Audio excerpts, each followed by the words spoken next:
Splot Studios, the website less traveled on the road not taken, proudly presents TomHanksgiving, right here every Tuesday. TomHanksgiving, come on and press play. There's Elvis, the host with the most, yada yada yada yada. With a different guest each week, they're the smart ones. Each episode's a new movie about Tom Hanks, the man himself. Of course, it's time for TomHanksgiving. It's the best you can get. It's the rootinest, tootinest podcast on the internet. TomHanksgiving. I just want to make sure. You need like 15 hours.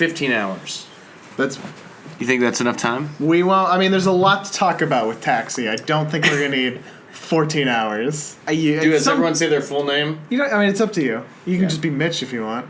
Yeah, I'll be Mitchell. No, just call me Mitch. You call me Mitch. So I call you Mitch. Yeah, call me Mitch. Yeah, sorry. I don't know why I'm being difficult about it. No, it's fine. Whatever. About it. However you want it to be. You want to be Mr. X, we can do that too. Yeah. I thought this episode of Taxi was... All right, well, welcome to TomHanksgiving, everybody. Howdy, how we doing? I'm your host, Elvis Kunesh, and as you heard, we're joined today by Mitchell Bisschop, but we're going to call him Mitch. How we doing, Mitch? Very good, very good. Thanks for being on the show. Thanks for having me on the show, and thank you for going to my house to watch the episode. Yeah, we're in Mitch's studio right now, which is like 10 times better than the standard studio. Oh, yeah. But yeah, we just watched some Taxi, and I wanted you to be on this episode because you have some experience with the show, right? I watched it briefly as a very, very young child. I remember it being on, and my parents watched it religiously.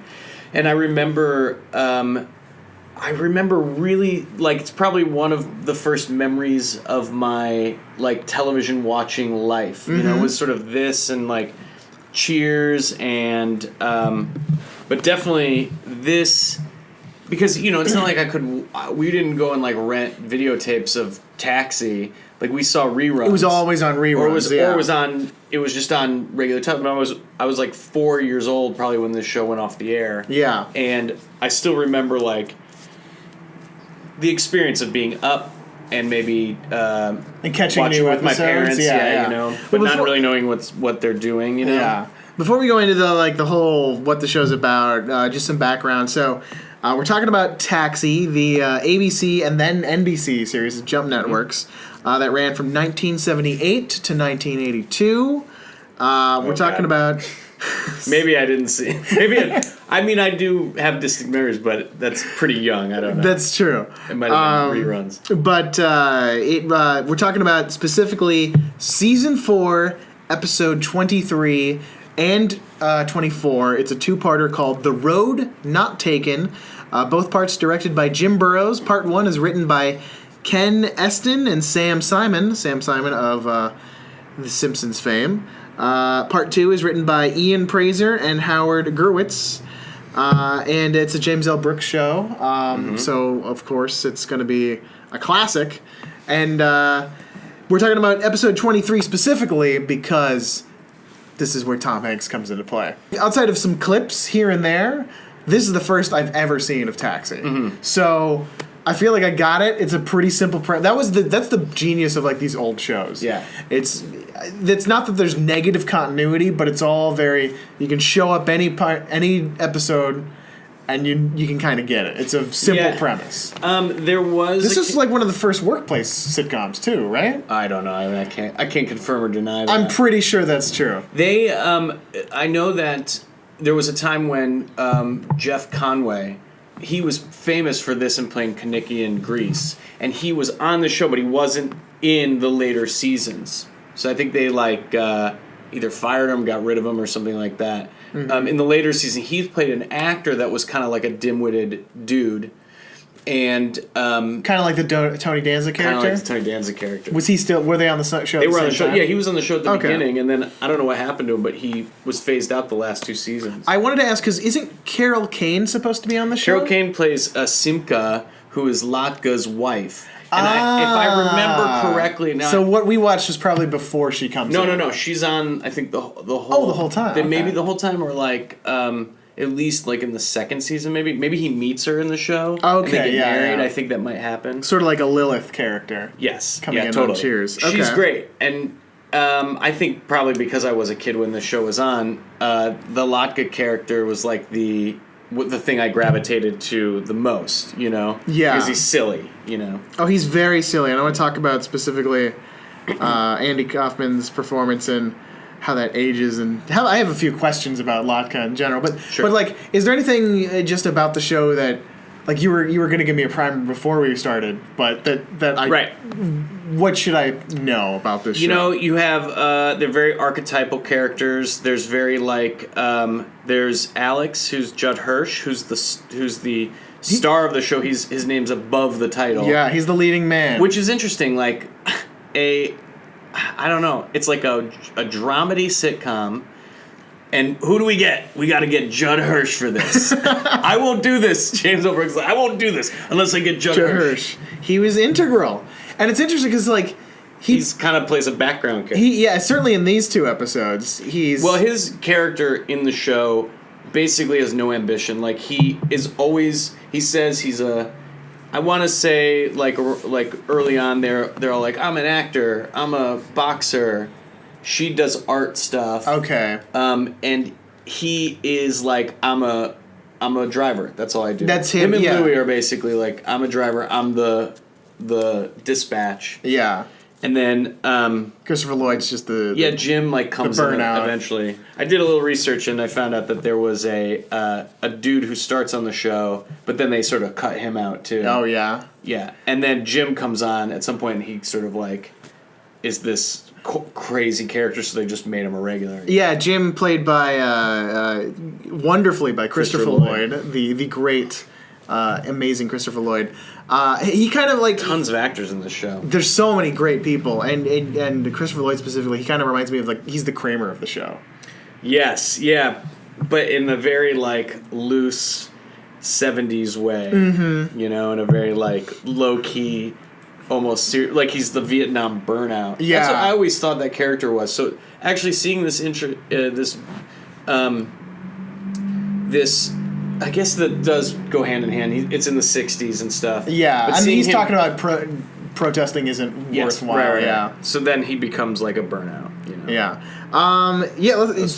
Breaking down the story. This is a very simple class. It didn't need to be 2 episodes, but this is how TV used to work. The show is so slow, like it's crazy. And you can feel the pace, but that doesn't mean it's bad. No. It actually killed. The jokes rang. At first, I was thinking we're not laughing at all, and then there was things that we like laughed, and then it got like funnier and funnier. Yeah, I mean, some of these jokes are groaners, yeah, but Totally. like the card trick at the beginning. Oh my god! But some of them are like, and I want to get into them specifically. Yeah, go ahead, just give like, the rundown of Go, that. but the rundown, it's a very basic premise. Elaine, who is Mary Lou Henner's character, she has a job offer. She doesn't know whether or not to take it because it takes her from New York to Seattle, and she basically asks all the taxi crew their opinions, and they all do a flashback story, and we have an integral moment of their lives, which I thought that's actually perfect for me as an introduction to the show. Yeah. Like, ooh, I get to see these like character. Not that this ever came up before or since. Never. I'm sure. Well, That's how shows work. I think that's also they just took the very antic, like the thing that they did it with everybody. Yeah. They're like Alex, you can't really picture as like I guess his story really doesn't go anywhere, but like Christopher Lloyd, like you see the background of Christopher Latka. Lloyd was the most apparent, where it's like yes. he a complete 180. Like Yeah. you would never imagine this is the guy. Right. Which I thought was, I think that was the most successful story too. Yes. Yeah.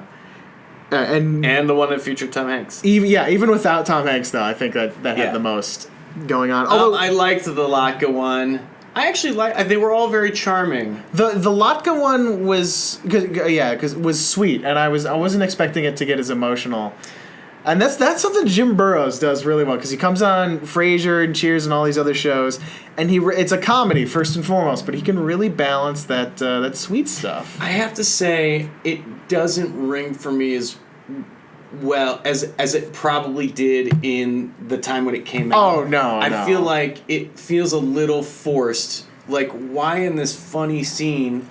Essentially what happens is, in Latka's flashback, he's thinking back to the time, he's telling Eileen the story. Eileen? I thought it was Elaine, but Elaine, it could be Eileen. the story of how he came to America and him telling his mom and his not wanting to disappoint his mom. It actually had the most relevance to her story. Yeah. Which was that she was leaving her home. Her home, yeah. Was it okay? So anyway, it's this stupid funny. I mean, they talk in his fake language, and she shows him a pamphlet that says America's bad, and the argument she makes is they have their toilets on the inside. Great joke. And we just busted up, and he's like, no. And they're like, they have dogs as pets, and they eat chickens. And he's like, no. Oh my so God. then he pulls out a magazine of Papolia. People magazine, of course. Whatever he calls it. People. People, yeah. And then it's like, look, O.J. Simpson. And she's like, who's O.J. Simpson? He's like, the juice. And she's like, oh. Which is interesting because, of course, this happened before O.J. Simpson is now O.J. Simpson. But it's crazy to think. Good, 12, 13 years maybe. O.J. Simpson was a thing for a while. Like, he was a huge star. Yeah. And, like, a hero, an American hero. Yeah. And then, he's forever tainted. And it's weird that there's, like, these artifacts of, like, the juice, man. Yeah. Because, right. like, I came onto the scene and, like, the first time I ever knew O.J. Simpson was at his trial. So it was right. like, just this guy? So... No, this guy was the biggest athlete probably in America. Yeah. He was, like, Michael Jordan before Michael Jordan. Right? Yeah, I mean, Michael Jordan's a different thing, like, O.J. was... Well, basketball, obviously. Yeah, but I mean, even in, like... I think O.J. was just this, like... But I'm saying, if O.J. didn't commit the murders and the whole scandal... O.J. was more... But he was also, like... MJ, you don't really... Nowadays, you don't really see on commercials and stuff like that, you know? But I think O.J. had, like, a persona, like... MJ's not, like, a commentator, like... Right, okay, yeah. O.J. has more of a brand. But I guess... This thing? What's that? I said, yeah. O.J. was everywhere. He was a commentator. He was in movies. He was in Naked Gun. He was one of the greatest athletes, I guess my question, though, is if O.J. hadn't gotten mixed up in all these murders, would he have starred opposite Bugs Bunny in Space Jam? Probably not, but... Okay. So they are different category. Okay, thank you for establishing that. But he would probably have, like, a series of movies of his own based on, like, the Naked Gun Norbert character, Yeah. Or Nuremberg or whatever. So... jumping back to Taxi, thinking about the different story. Well, first thing I want to say is, what the hell is Elaine's job? Okay, so... Did they ever go... It's in Seattle. Okay, so here's the background on Elaine is that she works at the taxi. She's got these kids. Mm-hmm. She might have had a kid during the show. I don't remember. But she's a single mother, which I thought was single cool mother, yeah. for a 70s show. What she was doing is like a side gig, but that was her passion, was she was working at an art gallery. Okay. So that's why the art. She's like, I found an art gallery in Seattle. Oh, so it was an art. I just couldn't tell if I missed it or if they never mentioned what the job was. And I'll say this too: that the guy playing at the end doesn't feel like a gallery owner. No, you know what I mean. He feels like just a kind of a dicky boss. It like obviously they were writing it to be as flat as possible. Yes, right. But like the only interpretation I could have when that guy came was like, is he asking her to be like his live-in maid or something? What the hell? No, art this gallery. Is some shady shit. She was going to manage. What she said at the beginning is she's going to manage an art gallery, but that's like a running thing. I think that's her passion. That's her passion. Which I do like that each character has kind of their thing, or even like in a sad way, maybe their broken dream. Yeah. But that made me thinking about all the different stories we got. I like that we got two essentially success stories. And I would consider Louis a success story because he lives to be a vile piece of garbage. Danny DeVito's character is Louis De Palma. Yes, and he's like just a POS. Period. You know. So that is his ambition. He loved it. So like the day he became a driver, the day he was he's just a driver with hair. That's like the gag in that video, in that part. And then when he gets to be the dispatch, that's one thing he doesn't like it. But when he gets bribed, that's his thing. He's always talking about fucking people over. Oh, I mean, trying to have sex with Elaine constantly. They have an episode I remember that I saw a while ago where he has sex with if he wins. If he gets as many fares as Alex in a night, because he was like, I used to be the best driver. You guys suck. You're all dogs. And Alex is like, I'll take the challenge. And they bet like some kind of ridiculous thing. And then to pile on the bet, he's like, I want a night with you. And she's like, what's it worth to you? And he's like, $100. She's like, no way.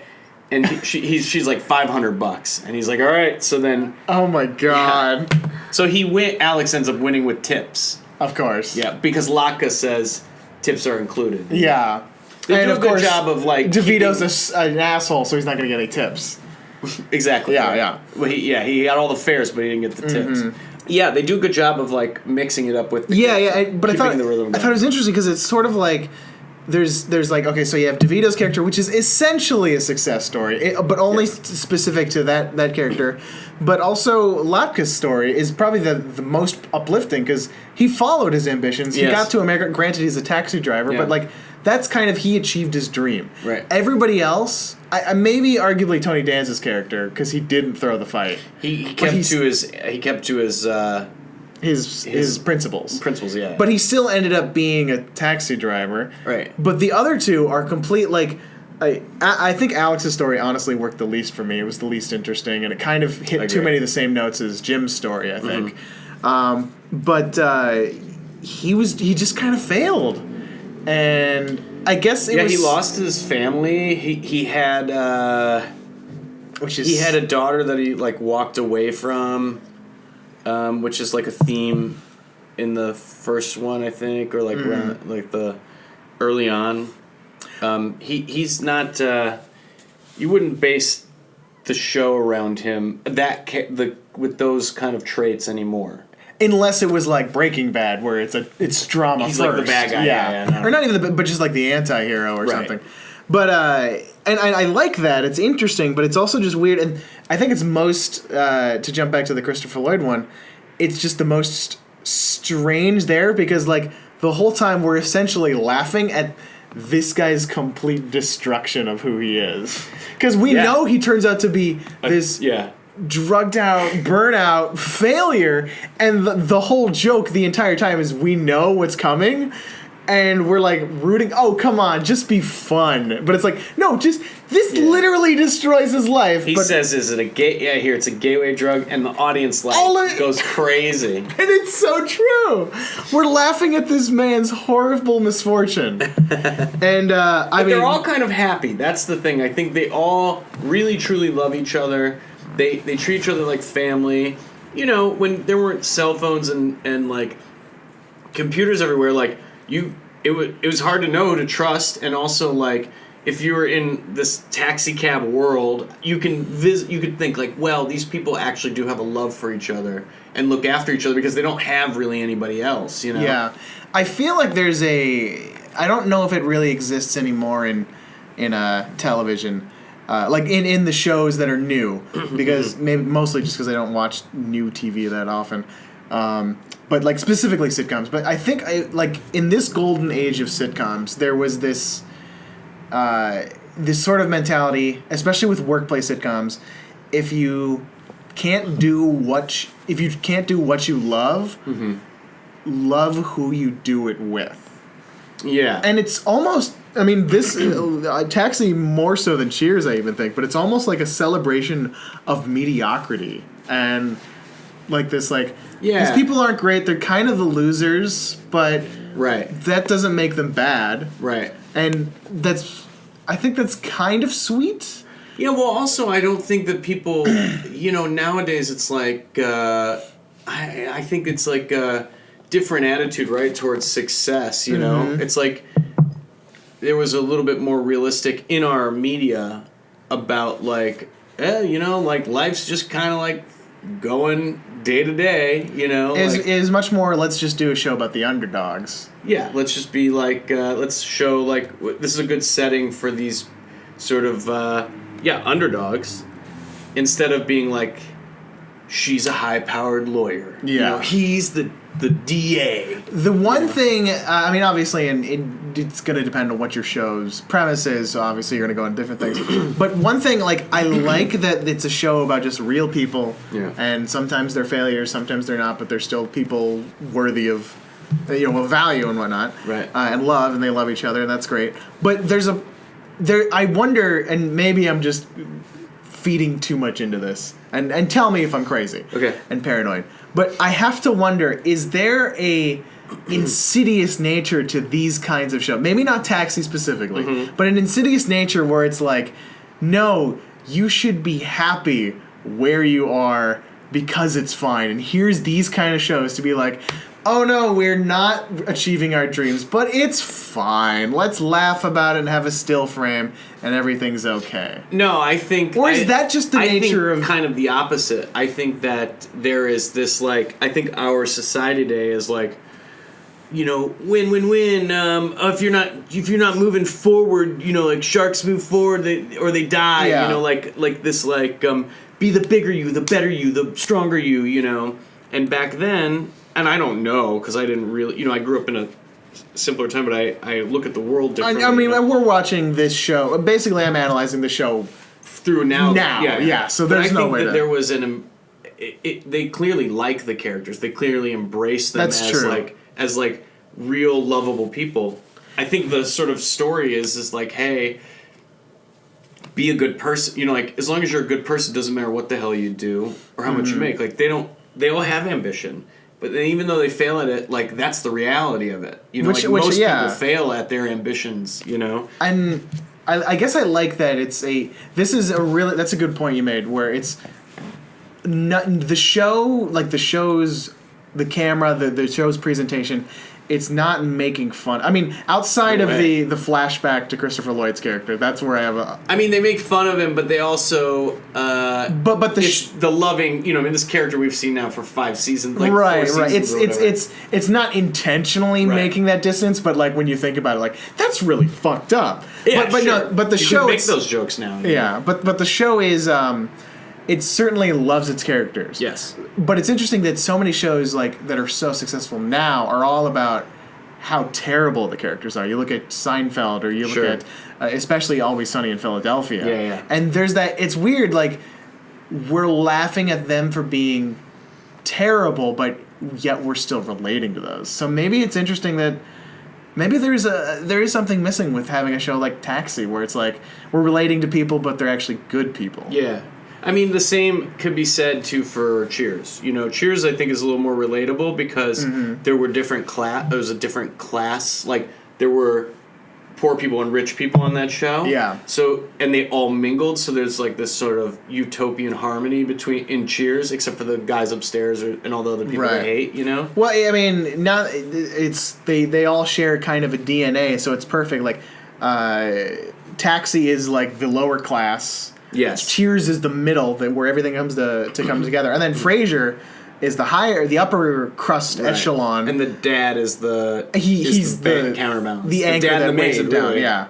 Well, Daphne's she is a grounded person, but she's also just kind of like weird and has I'm psychic, which I love Daphne. She's wonderful. That wasn't a snide at Daphne, but no, it's interesting because obviously Frasier takes its characters and it loves them and it sees them as real people, but. And I'm obviously judging Taxi by these 2 episodes, but Frasier as a show is much more willing to take the piss out of Frasier and Niles specifically, kind of because they have this upper class thing, versus the more boxing gloves approach they take to the jokes on Taxi. So it's interesting that there's sort of it's still they don't kind of allow up. These characters to be that terrible, except for Louis. Which makes sense. He is despicable. Alex is sort of the counterbalance to Louis. Yeah. So Louis gets to be as bad as he wants, but Alex has to have the wisdom at the end. That makes sense. So in this episode, he doesn't give her the answer. He tells her the answer's within her. Yes. And the whole time they're going, well, Alex is going to have the answer. You know? Yeah. They know. Like, I as soon as like the show started, I was like, okay, Alex is the guy everybody looks compass, up to. yeah. Yeah. And now that we That's why we needed Judd Hirsch for this role. Exactly, Judd Hirsch. He has that authority. He has that wisdom. Yes. And now I'm just thinking like, okay, there's something the show is advocating. Like, even if it's not directly there, it's just like, so the wisest guy who knows everything is the guy who's given up every ambition and every attachment in his life. It's almost like minimalist or I don't want to venture so far to say Buddhist in a way because I don't know enough about Buddhist culture, but it reminds me of that in that the less value you have Right. to society, you almost possess a greater strength and spirit. Yeah, I'm remembering another episode that I watched recently, which was about this, where Alex falls in love with whatever Jeff Conway's character's name was, his answering service girl. Mm-hmm. They had like an hour-long conversation. He wants to go out with her. So he meets her, he goes out with her. She opens up the door, and she's big, heavy. Yeah. And all she does, the entire script is her talking about how clearly he doesn't want to go out with her because she's fat. Yeah. That's every line that she says. He's like, let's go get dinner. And she goes, you want to be seen out there with an elephant like me? Like everything she says. So they go to dinner that she never stops. And he's like, knock it off, you know? And he's like, let's just have dinner and talk, you know? Her they have the worst keep time. you in the way, yeah. Yeah, and the guys show up and things can happen. Anyway, she leaves. And he's like, I can't stop thinking about her, you know? So then he goes back. I mean, this is the worst date anybody's ever had, you know? He goes back, and she's like, you're not afraid of me? You know, I might eat this. Like, she's just saying all these ridiculous things. A ridiculous caricature of a person. And at the end, he's like, I don't know, we can try. And they, like, hug, you know? And it's the weirdest thing. It feels so forced, but also, it's such a skewed version of, like the right thing to do.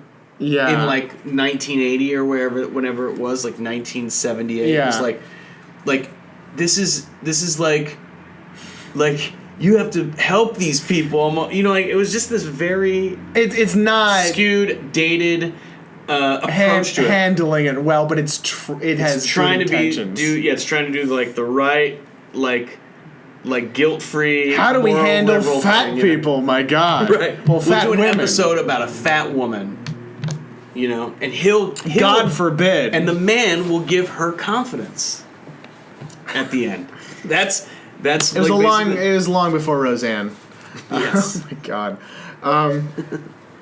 Well, there is a couple things that I think exist in the DNA of the show where it's like not malicious, but because of reality, it's like uncomfortable. Obviously, we talked about the Christopher Lloyd.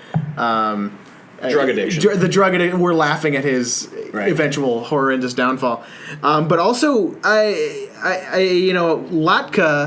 was your favorite character growing up. Kid, because he talks funny. Yeah, he talks funny, but like that's kind of. Do we know what country he's from? Yeah, Is this not just xenophobic in this day? No, and age? I think it's just made up, and he's sort of like he starts. He starts as a mechanic who doesn't know English, and then he learns like these phrases that they all teach him because he's like part of the thing, and he's sort of like the innocent, the innocent, but he has clear morals, or he understands sometimes more than he does, or like at the beginning where he's like where Jim does the trick and it's really stupid, and he's like, oh my God, it worked, like that's his reaction. So.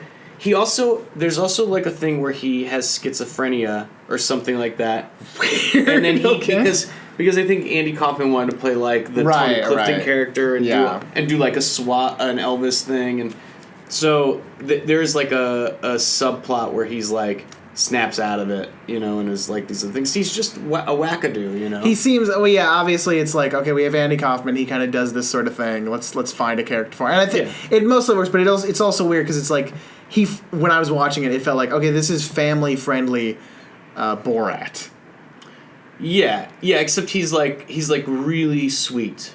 Yeah, He yeah. would never do anything that would be like. Well, no, but that's the family-friendly part where it's like, okay, Right. he's a funny foreigner who says weird, funny things. Right. And has different customs, and let's laugh at that because It's we're great. Americans. It's really. I still find it funny, not because they did take the time to like make up a completely different culture, and it's sort of like I think that's probably Eastern the European, safest choice you could have made. totally. But he nails it. Yeah, no, and I meant that safest choice in Yeah. a good way. And it's also, It was also part of his act. I mean, he did stand up, it makes sense. It was his foreign man character. I think just going back, I think my favorite part of his sequence was the how they've had fun with the subtitles with the different colors and whatnot. Right. That was cool. They showed America. Really, he says, "I'm not going to America. I'm going to America," and it's red, white, and blue, and big, and it's got stars and an exclamation point. So I think there's two more topics we have to touch on. Obviously, we got to talk about Tom Hanks. Hanks. I kind of want to talk about the theme of this show, where it's like, what do you do at a crossroads? Mm-hmm. Which one do you want to talk about first? Let's make this a crossroads. Oh shit! Should we talk Tom Hanks, or do we want to talk deep stuff first? Let's talk Hanks. All right. Let's go Hanks. So Tom Hanks is in the part one. Yeah. He shows up. He's in Christopher Lloyd's, the Reverend Jim's backstory, and was it just me, or did you think I did too? But when she said Gordon, then I thought, well, his name's Jim, but maybe I'm not so versed. So I think probably the audience didn't seem to react. Yeah, so it was a mistake that a newcomer would have made. Right, like I thought he was playing a young version. Yeah, so it wasn't a setup, like it wasn't the reveal. Right, but to you and me, I feel like it was. And I was tipped off when she said Gordon, and Yeah. I think you just, when he showed up. I didn't know his name. It also seemed weird for me. I was hopeful that he was going to play young Jim, but it also seemed like, well, everyone else played their character. Yeah. Why would they change it up? I think, no, it was the right choice. And Sure. I think that's just a weird thing that you and I experienced. No one else would ever get that. Right. So Tom Hanks plays a hell of a stoner.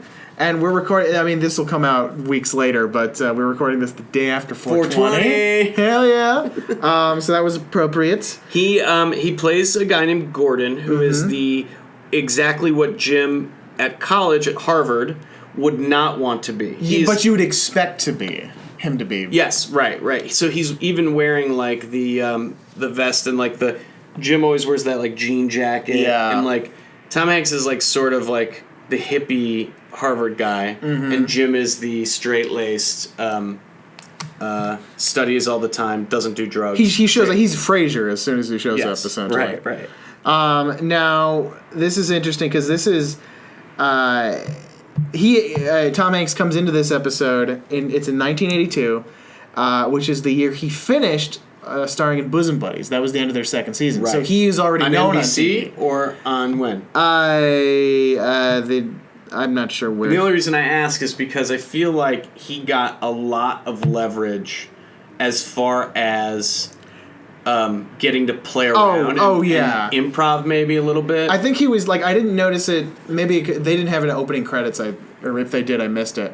But he was a guest star. He was a get for the show. Yes. And less so than when he shows up in Family Ties, as we've talked about. Right. Where it was like, this is an event. Tom Hanks is in our show. But like, I think this was like still a pretty big get for the TV. They knew it was Tom Hanks. They have him. They have him basically get to say every good line as like they're leaving. He'll do a tag or he'll do something, and then one of the best pratfalls I've ever seen. Yeah, he falls through the door in the middle of the scene between Jim and his girlfriend Heather in college. He just falls onto the scene, and actually Jim says, I wrote it down. Who's going to be the leaders of tomorrow? He's like, because he's talking about himself. Like, if we do drugs, who's going to be the leaders of tomorrow? And Tom Hanks falls through the door and lays on the ground, and I was like, isn't that funny? He's like the biggest actor there is. He's perfect. The leader of tomorrow. Oh my! What's crazy is that this is, if you look on IMDb, this is his fourth credited role. Obviously, so he was in an episode of The Love Boat. He did a movie no one saw, and Bosom Buddies right before that. And Bosom Buddies was big enough that this guy was a big enough deal to have. I mean, obviously he's only in one segment. It's not like they best the whole episode around him. I see. Honestly, I feel like he was like He pops right away. Yeah, but he definitely felt like he was happy to be in the show. Maybe had Bosom Buddies come out yet, or had it been same year? Or after? Yeah, it had run for 2 years at that point. Oh, it so had? he'd been on TV. All right, yeah. Yeah, and then he was looking for a gig. That's true. I mean, he has poise, and he has this like really. He knew like there's one time I noticed where he like turned his head toward camera, but it didn't look unnatural when he said the line, and like he had like such a good comfortableness on camera, but he's also like playing it up, and he's a scene stealer. He's chewing the scenery. Oh yeah, for sure. I mean, he's like falling all over the place. He's goofing around. He touches the lamp. He does the ow as he's walking. I think that was really well done. Like the only thing that wasn't overplayed was him grabbing the lamp and then putting it down because it was way too hot. I really liked that. Right, but it was still like, we're gonna just now, Tom, just do a take. Now you do one. You know. He brought the material. He was awesome. It's awesome to see a guy who's like at the beginning of his career feeling the curves, you know what I mean? Like feeling comfortable, like he's on camera, he's like, I know how the scene starts, to know the kind of tension in my body, I gotta get up here, hit my marks, I gotta say the line before I turn my head, I have this much time to pick it up, walk, you know, like, he does like a straight, like Charlie Chaplin, basically. The craft is there, the physical comedy on display all there, is amazing. And there's that young energy of like, I'm on Hanks camera. The Hanks we have now is much more subdued. But he's also like he's imprinted, you know, on like stone in like movies, you know. Yeah. But in this, he had to fight for that. I'm sure he was up against his co-star from Bosom Buddies for that role in Taxi, you know. Yeah. No, fuck you, Peter Scolari. I got this. No. I think that's a Tom Hanks role. Yeah. I think it's interesting that they threw Tom Hanks in to what I would argue is the best of the flashbacks. Mm-hmm. So it's like, I mean, obviously he didn't fit into the other ones, but it's kind of weird. Like, let's put our two best actors. Well, I don't want to say anything about the other actors, but I think Christopher Lloyd in this scene, you see him. I mean, you see how great he is at the burnout, and then you see how great he is as the snob, and it's like, wow, this guy really has a range. Let's put him in a time travel movie that's the best thing we've ever seen. But yeah, Hanks, he brings it, and this is, I think, the only time, and I've obviously seen a lot of Tom Hanks, I think I've only ever seen him play stoned here. I don't think he ever gets high in any other movies. What about Bachelor Party? Bachelor Party, I think he's the one guy who like plays it. Yeah, he's like sober the whole time. Like he drinks, maybe not in Bachelor Party, but like he gets drunk a lot in movies. Does he get stoned in anything else? Like, I don't think he gets stoned in anything else. God, that's so funny. This is our only. If there's another one I'm missing, this is the most potent high Hanks. Well, I mean, he's playing I was playing it up. Yeah, I mean, he's playing for pratfalls and he's playing it for comedy, but in like a very theatrical, like, you know, my mom's watching kind of way. Well, that was the style back then too. Totally, and it's very charming, and he nails it. You know what I mean? He's a very adaptable actor, obviously, and it's just like I said, it was really, he lights up the scene, you know, and the scene's already good, you know. Yeah. Like that Latka scene with the mom is good, but it sort of wears thin, and that's what I was saying. Like, it didn't feel strong. Yeah. But like him coming back into the scene, you know, there was always what's the point of that? Well, I mean, except to punch that line, but he puts his hands on his back, he crosses his legs, like they give him the time, you know. He's an inessential character. Totally, but. Any other actor would have been in and out. They'd be like, okay, get up, walk over there, don't say anything. They gave it to him, and honestly, I think he's the reason it's responsible for a two-parter, because you could have just cut that one down, and they don't even go back to the taxi or the present day, because they just like, shit, we gotta go. It's credits to be continued. So that's Hanks for you. He's so good. Got to get a double-length episode. It was the best. He forces overtime. Gosh, do I like this more than the Family Ties appearance? Family Ties apparent. I think Family has more Ties heart. wins. Yeah, It's more of a range. Yes. I This is just a fun, like, hilarious. definitely Hanks. laughed more at this Hanks, Totally. but I got more out of seeing him down some vanilla extract. But Do you laugh at that episode? I laugh because it's the Family Ties episode. I laugh because it's like, oh, this is a little Corny. cheesy, Yeah, so corny. but also just kind of fucking crazy. I'm watching Tom Hanks do these things when he's right. become this guy. This was more authentic laughs. Yeah. Silly, but Right. there's nothing wrong with silly. Silly's From great. like an actor who's still kind of green, you know, but has all the tools and the energy. He came with the energy, the He gumption. came with it. Oh, it's so great. Yeah. Oh my god. So, Crossroads, what would you have said to Elaine? Well, I mean, it feels like a no-brainer. You just take the job. Yeah. Your kids tell you to take the job. You don't need to think about anything. And I was actually Does anyone surprised. love their coworkers that much to turn down that job? Does any cab driver love their coworkers that much? I think that might be the thing where, going back to what I was saying earlier about, is this show like trying to suppress your ambitions? It's like, really? This feels completely unrealistic. That's so cynical. But yeah, she was crazy to not to fuck that and then up. she fucks it up, and then obviously like the guy, like there's just so many things. It's so uncomfortable.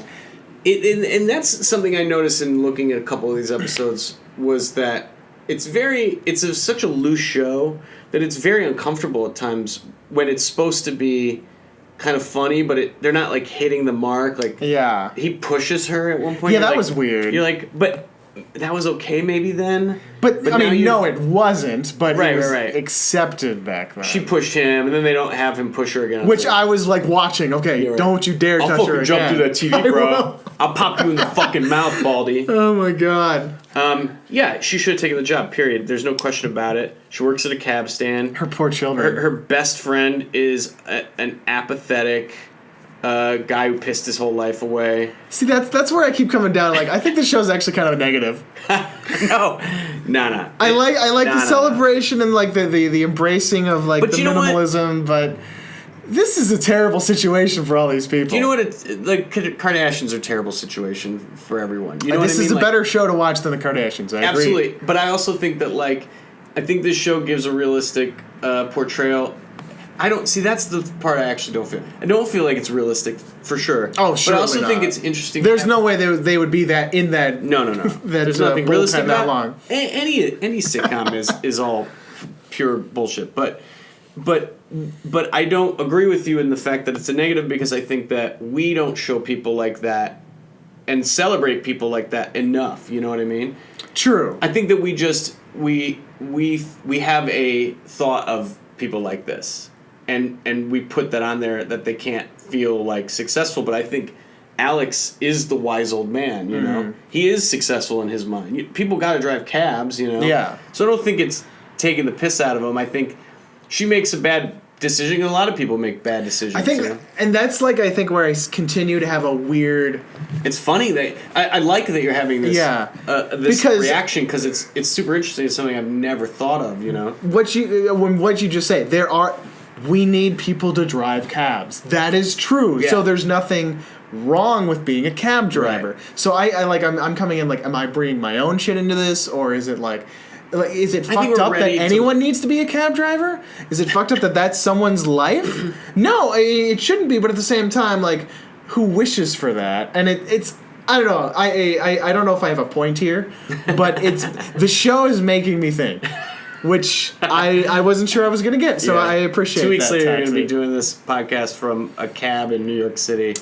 I'm driving a cab. I was inspired by Because Taxi. it's true, because like there's you have a path, like the characters in the story, you have a path, you have a dream, and maybe you don't get that, but does that make you a failure? Maybe, and but, I you guess know. that's why we have shows like this, is so that at the end of the day, even if you aren't doing exactly what you want to be doing, you come home and you're like, oh, these people are just like me, though. Yeah, I think that's the point, and I think we've maybe gotten away from that. You know, what we've started to do is get to a point where they're like, this could be you, you know, instead of like, you know what, This is you. This is you, and you still have a good time, you know. I'm going to make a brief. We're about to wrap up, but I'm going to make a brief little tangent and talk about another sitcom, a newer sitcom called The Office, which I'm sure you're familiar with. American or British? The American one. Okay. But I like The American Office quite a lot, except I think it has a point where it divides and it's a different show.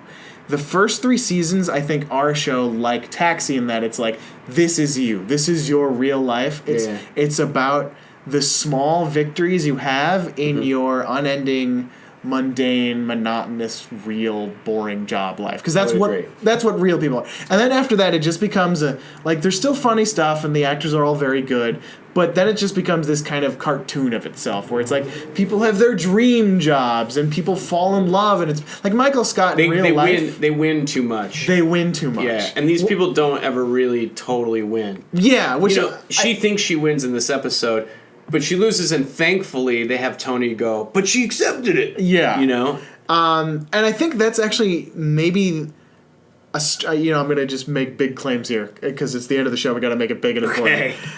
That's a key difference between the art form of television narrative and film narrative. Mm-hmm. Films are like a single standalone moment in a person's life. Mm-hmm. So it's usually, I mean, obviously there are tragedies and failures in film, but it's usually about like ambition and achieving a goal or transforming and ascending in some way. But because a show has to go on forever, there's no ending to your story. Right. It kind of has to be about constant failure, or at least the inability to advance. Right. Obviously, there are shows now, especially where it's like, oh, it changes up every season and blah blah blah. Yeah. But I think it's a really interesting, and that's one of the things. I kind of liked. There's a show I watch called Last Man on Earth that I feel like is kind of like that. These people are just stuck with each other because they're the only people alive anymore. You know, and like they don't always like each other, and their leader is basically a total moron, you know? Which is a perfect metaphor for real life. Even more apt now, in fact. Yeah, isn't that funny? Isn't that funny? So when you say there's no shows about failure, about the scum of the earth, the plebeians, the little people succeeding. My gosh. But they're just living on that show, you know? Yeah. But yeah, I think again we're getting lofty and maybe away from the point. But no, that it's both of us, which is great. That's what the show is. People are the 2 people that listen to this. They're so into this right now. They're like, that guy did a really good Tony Danza impression. You did. I just said one thing. I don't remember. What was the line? Did you notice he had a lot of Italian back fuzz? Riding up at the bottom of his shorts. It was like, I don't want to body shame anybody, but like, Tony, whoa. You could be Harry back then. You could be. You know, you could be who you were. Yeah, not very polished. No. But this is Taxi. Taxi with starring Tom Hanks. Tom Hanks is Taxi. Yes, he was Taxi. Wait, I want to give a shout out to Max Wright, who I said. Right, yeah. Okay, so I said that because I was surprised to see him. He played the dad in Alf. Oh, and he was the boss, the dickhead boss who pushes Alex or Judd Hirsch over the top and ends up quitting his job and going full time at the taxi, apathy store. Oh my gosh! Yeah, good for. Anyway, I didn't mean to break up the wrap up, but completely derailed everything. No, it's fine. So I guess if there's a takeaway, it's that Tom Hanks has always been wonderful. He's a go-getter, and you should be a go-getter too. Otherwise, you have to become comfortable with the reality that you might be driving taxis for the rest of your days. I agree 100%. All right. You know, we can't all be Tom Hanks. We can't all be Tom Hanks, but we should fucking try. But also be happy with who you are. If you're not Tom Hanks, be happy with who you are. Be Judd Hirsch. I love it. All right. Well, we've reached a consensus. That is Taxi. Mitch, thanks so much for being on the show. Dude, Elvis, thank you so much. This was a lot of fun. This was delightful. Let me know if you ever do Night Court. I don't think Hanks is in that, but I'll let you know. when you do your Mel Torme podcast. Oh my God. Do you have anything to plug? Social media? Or Dean Winkleson. You can go on my Instagram. If you like Chicago sports, you live in LA. We didn't even talk about Chicago. No worries. Hey, it's not about Chicago, it's about New York. There you go. Check out Dean Winkleson. Follow the show at Tom Hanks Pod on Twitter. Follow Splot Studios on Twitter and Instagram for all the video updates we do. Follow me at Elvis Kaboom on Twitter and Instagram for all my personal, even more diatribes about TV and obnoxious things. Like, you'll love it. And don't forget to come back next time when we see Tom Hanks join forces for Jackie Gleason's final screen appearance in Nothing in Common. Until then, thanks for listening. Tom Hanks, we fell in love with you, Tom Hanks, just like so many do deeply, because you made us smile, and you're great on screen style, so that's why we give thanks, 'cause you got a friend